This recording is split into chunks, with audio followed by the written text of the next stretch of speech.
வணக்கம், நான் தான் chef Deena. Welcome back to chef Deena's kitchen. நம்மளோட சேனலில் இன்றைக்கி சூப்பராக இந்த ஆனியன் பகோடா எப்படி பண்ணுறது உங்களுக்கு சொல்லி கொடுத்துருக்கோம். ஒரு சூப்பரான ஒரு ஸ்நாக்ஸ் டைமில் சாப்பிட்லாம், லஞ்ச் டின்னர் டைமில் சாப்பிட்லாம். பர்டிகுலராக இதில் தண்ணி கண்டிப்பாக ஆட் பண்ணாமல் தான் பண்ணியிருக்கேன். எப்படி பண்ணுறது நீங்கள் செய்முறையில் தெளிவாக கொடுத்துருக்கேன். கண்டிப்பாக ட்ரை பண்ணி பாருங்கள். இப்போ இந்த ப்ரிப்ரேஷன் தேவையான பொருட்கள் நம்ம என்ன பார்த்தலாமா? ஆனியன் பகோடாக்கு தேவையான பொருட்கள்: கடலை மாவு 2 டேபிள் ஸ்பூன், அரிசி மாவு 1 டேபிள் ஸ்பூன், 2 பெரிய வெங்காயம், கொத்தமல்லி தேவையான அளவு, கருவேப்பிலை தேவையான அளவு, உப்பு தேவையான அளவு, பெருங்காயம் 1/4 டீஸ்பூன், சோம்பு 1/2 டீஸ்பூன், மிளகாய் பவுடர் 1/2 டீஸ்பூன், பச்சை மிளகாய் 2, இஞ்சி சிறிதளவு, இடித்த பூண்டு 10 நம்பர், நல்லெண்ணெய் தேவையான அளவு. இதுதாங்க இந்த ப்ரிப்ரேஷன் தேவையான பொருட்கள். இப்போ ஒரு மண்சட்டி எடுத்துக்கோங்க. அந்த மண்சட்டியில் நல்லா ஆனியன் ஸ்லைஸ் பண்ணி வச்சுருக்கோம். பார்த்தீங்களா, இந்த ஆனியன் ஸ்லைஸ் வந்து கொஞ்சம் தண்ணியில் போட்டு வாஷ் பண்ணிவிட்டு நல்லா ட்ரை பண்ணிவிட்டு அதுக்கப்புறம் இந்த மண்சட்டியில் போட்டிருக்கேன்.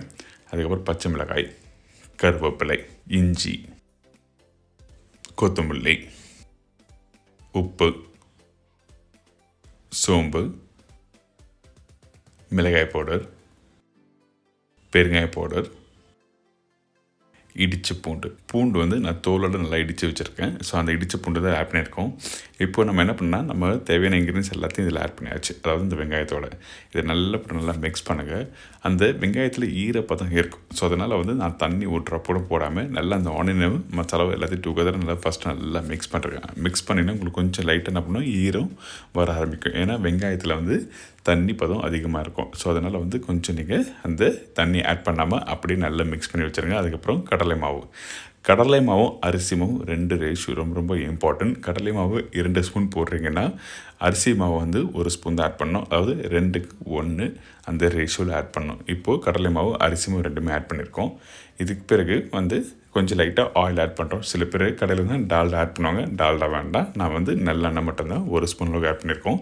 எதுக்காக இந்த ஆயில் யூஸ் பண்ணுறோன்னு கேட்டிங்கன்னா, அந்த பகோடா வந்து நீங்கள் ஃப்ரை பண்ணும்போது நல்லா கொஞ்சம் லைட்டாக க்ரன்ச்சியாக வரும். அதுக்காக மட்டும்தான் வந்து இந்த ஆயில் ஆட் பண்ணுறாங்க. அந்த கடலை மாவு, அரிசி மாவு, வெங்காயம் எல்லாம் போட்டிருக்கோம்ல, இதெல்லாம் தண்ணியே போடாமல் கொஞ்சம் லைட்டாக அப்படியே க்ரஷ் பண்ணி நீங்கள் எடுத்திங்கன்னா உங்களுக்கு என்னென்னா அந்த வெங்காயம் ஒன்றோட ஒன்று சேர ஆரம்பிச்சுன்னா கொஞ்சம் லைட்டாக கெட்டி ஆக ஆரம்பிக்கும்.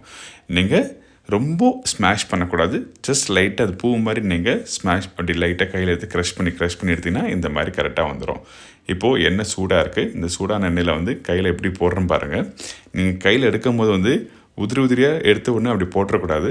கையில் நீங்கள் போடும்போது வந்து லைட்டாக அப்படி க்ரஷ் பண்ணி போடும்போது என்னென்னா ஒரு சின்ன கெட்டி பீசஸாக விழும்.